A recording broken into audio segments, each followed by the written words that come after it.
Okay, well, we're Ruination. We're a hard rock band from the Fraser Coast. My name's Luke. I play guitar and sing. And we're here to talk to you about our album that's coming out, Everything Eventually. Fantastic. Is that album called Everything and it's eventually coming out, or is it Everything Eventually? A combination, mate. Very nice. Thanks for joining us, guys. Who else have we got here? So you got me, Brady. I play bass, and that's about it, really. Oh, you do plenty. Yeah, well, I don't sing too much on this one. Yeah. I'm Brooks here, drummer. Hide at the back and hit shit. That's the best description, I think. That'll do me, guys. Thanks for joining us tonight. It's a pleasure chatting with you. Yeah, bloody hell. So, as you say, Ruination released your debut album, Everything Eventually, on October 10th. So it's not far away now, guys. How are we feeling about it? Yeah, awesome, man. Combination of excited and scared. Yeah. You're always nervous, though. Is it getting worse as it gets closer, or is it getting better? Well, I'll let you know next week. Fair enough. Definitely starting to feel the nerves, but yeah, I think it's good because the payoff will be there. Because I guess when you're independent, you don't realize sort of what work goes into it. So the back end stuff that you're not aware of, I suppose, for the most part. So yeah, it'll be good to see it out in the world. Yeah, hell yeah. Sure. So tell us a bit more about the album from a musical point of view and what you were going for with it. We basically, I guess, like it says, we wanted to make something that we would listen to as fans, as well as, everybody else, something that we'd enjoy.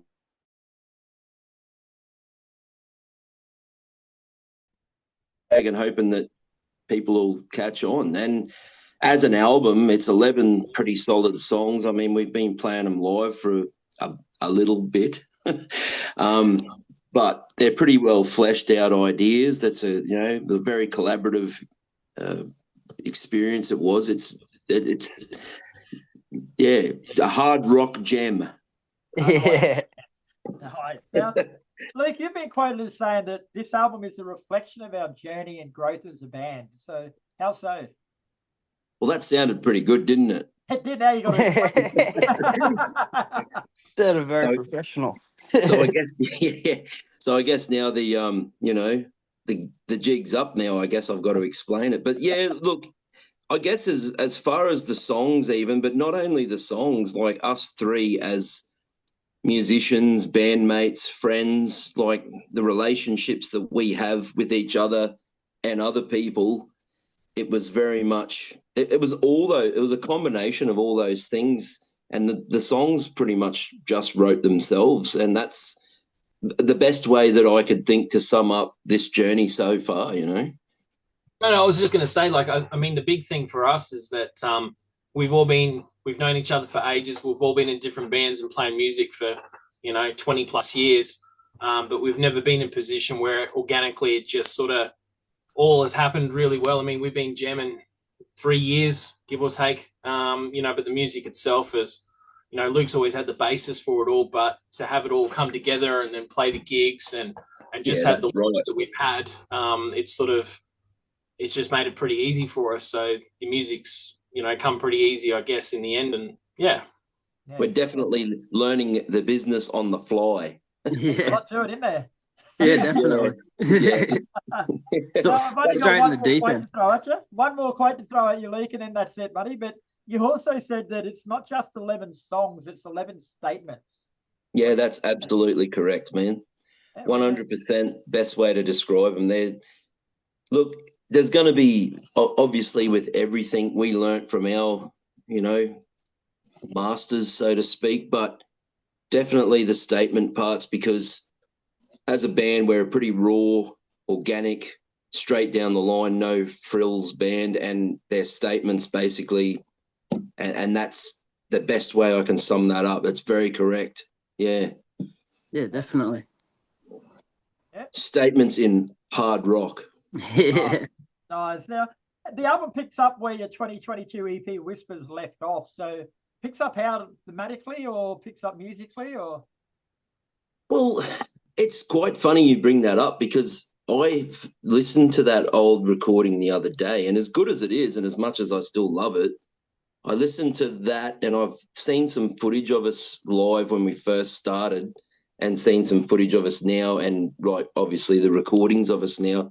And yeah, it's definitely been there's a progression there. Like it's evolved and continues to evolve. Yeah, I think we've grown a lot Definitely. on stage and with Absolutely. our writing and everything. Gotten more comfortable with each other and it's definitely it just comes together very organically with little effort and no fuss. Yeah. That's the thing too, is that we know. Is it 11 new tracks on the album, or is it the ones off the EP and new ones? Well, 6 of them are re-recorded from the Whispers EP. So for long-term fans of the band, they're going to hear that the organic, like obviously the growth in those re-recordings, which is why we opted to do that because, as I just said, where we were then and where we are now are 2 totally different bands. And then there's 5, well, they are newer tracks, but we've been playing them live for the last year and a bit. So, yeah, to people that have seen us, they'll recognise those tracks instantly. And to people that have never seen us or heard us, they're going to be like, wow, those tracks are cool. I hope. And that was never the outset too. Like we went in thinking we'll just do another EP. But as we got comfortable in the studio, we sort of realised that we probably haven't, as good as the recordings were with Cam when we first did it on the Whispers EP, we just, because it had changed so much for us, and you listen to the back end of the song, they sound similar, but the recording process, the sound that Mick gave us at King Street there, like it's just made a massive difference to how the songs sound. It's got more of that live feel in the end, and a lot of people wouldn't have heard us. So making the change, because even me initially, I was skeptical to re-record everything because the music was out there, let's move on. But to turn it into an album that we did ended up being a good idea because a lot of people haven't heard us. Like a lot of people we've played with and all that sort of haven't even listened to what we had. So now that's right. A lot of people will re-experience that in just a better version. So yeah. Yeah, nice. And it's like Brady said, it's a true representation of what every band that I'm aware of and friendly with, what we all try and do is we basically try to record how we sound live because that's where the magic is. And we caught the lightning in a bottle with the re-recordings. I think as great as, like Brady said, as great as the original recordings are and were, I think the new re-recordings we did at King Street Studios just massive, monstrous. Plus, we were a little bit more, how should we say, we weren't as green then. Like we I used a few different amps and layered and did all that stuff, whereas before it was like wham, bam, thank you, ma'am, Yeah. It was, the process was sort of 5 days to record the initial EP, and this one was over a year. Oh, yeah. Says it all, doesn't it? We took our time with it. Yeah, very cool. Because we could. Because you could. Now, the album comes out on October the 10th, but on October the 8th, you'll be premiering a single via Heavy called Downward. So tell us a bit more about that. Well, this is going to be our, like our, what are we calling it, guys? The feature track? Yeah. And it also has a video. It's our first ever video that we've ever recorded. So yeah, there's a lot of firsts. Yeah, it's exciting. It's a real sort of upbeat song from the newer ones that we did. It's got the heavy elements that we want, especially in the post-chorus and stuff like that. It's not as soft as some of our softer songs because we really do like that atmospheric sound. But this is just a straight up rock track for us. And the video that's been done with Ryan, it's just fantastic. So I can't wait for it to premiere on Heavy. That's Ryan from Crave too, everybody. He does good work from what I hear too. Yeah, he's a legend. Yeah, he's awesome. Good on him. I just wish I had his hair. I'm sure he might he'd give you a lock of it, mate. Yeah, he's got a bit there to spare. Now, is there a common theme or thread running through the album musically? Just like, I guess we just wanted to basically write songs and play songs that we liked. And that's the common thread. As guys, we all like the same stuff, but we like very different stuff. And I guess the common theme of that is riffs paired with melodic passages, with basically, I don't know, it's been said before, Black Sabbath meets the Beatles or such. Songs that get stuck in your head. That's kind of a theme that wanted to be put through the album as well. And I think we succeeded. Yeah, definitely. I think for me, like, because it's funny, you never really learn the lyrics to your own songs, I've noticed, but doing all the back end stuff and typing out lyrics for Spotify's and stuff like that, like the depth that some of the lyrics that Luke's come through that he doesn't ever talk about really, but this is a culmination of 20 years work. I see it. And it's just come out really good. Some of the simple stuff is simple, it doesn't have to have a deep meaning always, but I'm sure there's some behind of it. Like Fading Grey, that's a lot of people give us a lot of good feedback on, is one of our softest songs basically. And lyrically it's pretty awesome. Yeah, definitely. Right. And the cover artwork's pretty cool too, guys. Basically it's just a sketch of the see no evil, hear no evil image, but do each of those pictures represent one of you guys in the band? I think we've all been one of those guys at one point. Yeah, definitely. Yeah, to a degree. Our mate Brett from Pencil to Pixel, he's done all our stuff for us previously. The shirts that we're launching with our new designs and everything with our tour poster. He's been the mastermind before it all. So we gave him a general idea of what we were chasing and basically left it to him. But it definitely it lends into what we're sort of trying to say, that everything eventually is very ambiguous. I wasn't sure at first when we were sort of going with that, but it sort of lends into it, the hear no evil, speak no evil thing of your overarchers, your masterminds, the plot behind those sorts of things that everybody sort of reads into, and you make of it what you will. You either speak up or you don't, or you hear it or you don't, and you see it or you don't. Yeah, fair cool. Pretty much, and stay in your own lane, and Happy you want to days. hear the other titles I thought of. Yeah, go on. Oh no, that's for a whole different segment, Chris. Now, Ruination come from the Fraser Coast, a little town called Maryborough, which is about 3 hours north of Brisbane. But as a band, how difficult is it for bands like yourself to get a foothold in the music industry, not coming from a capital city? Oh, I think the difference is the social media thing these days. If you go back to a time when we were playing in original bands, just original bands, not pub bands, we've all done that, but it was a lot harder, I guess. You relied more on you pushing yourself out there and a lot more promoting and all that. Now it's a little bit more flexible. A simple message could get you over to play a gig.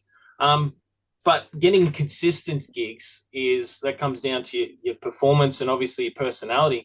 I mean, if you're a nice guy and play shit music, you're probably not going to get anywhere. But if the music sonically, lends to other people, then we get those gigs. So we've been lucky to lean on some of the first bands we played with were some of these guys like Crave and some of these other bigger local bands in Brisbane, and we've been able to branch out from there. And now we get asked for gigs. It's a lot harder, I think, physically on us because we're traveling down and back sometimes in one night.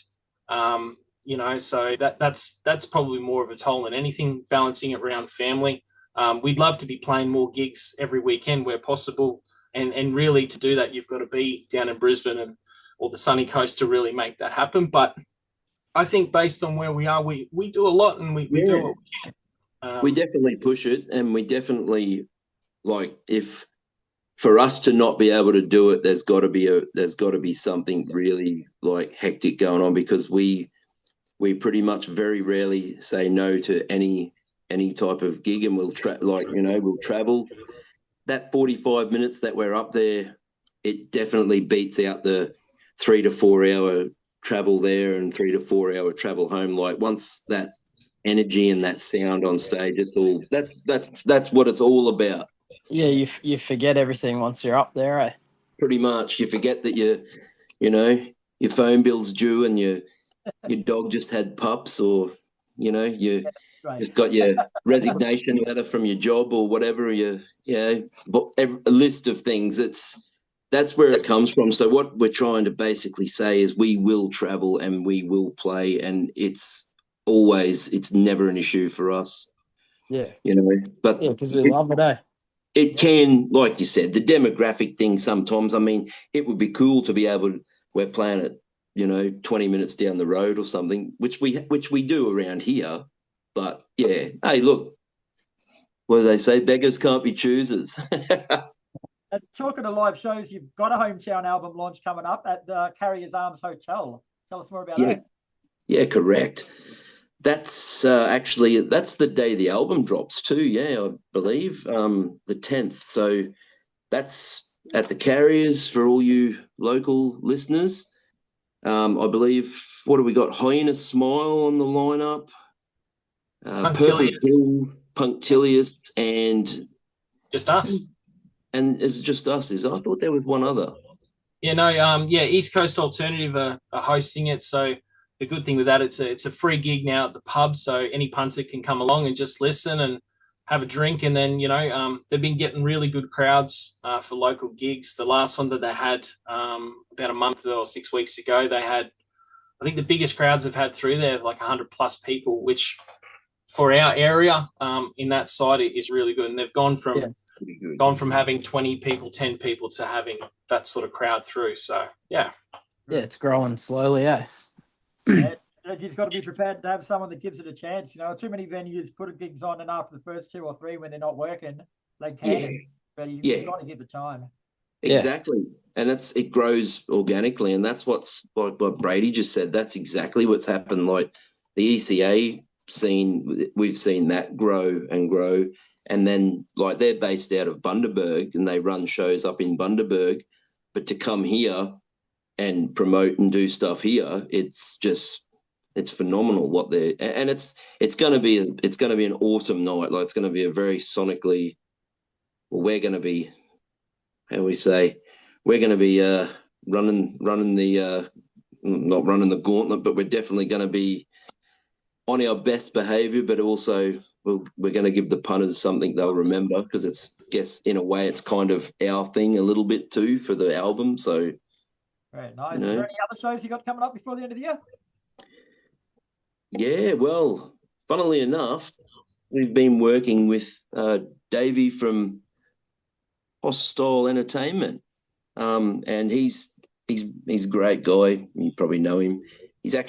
We're organising a tour for the album, aren't we, lads? Yeah. So we're booking in slots. We definitely got a tour coming through in November. Everything's to be finalised.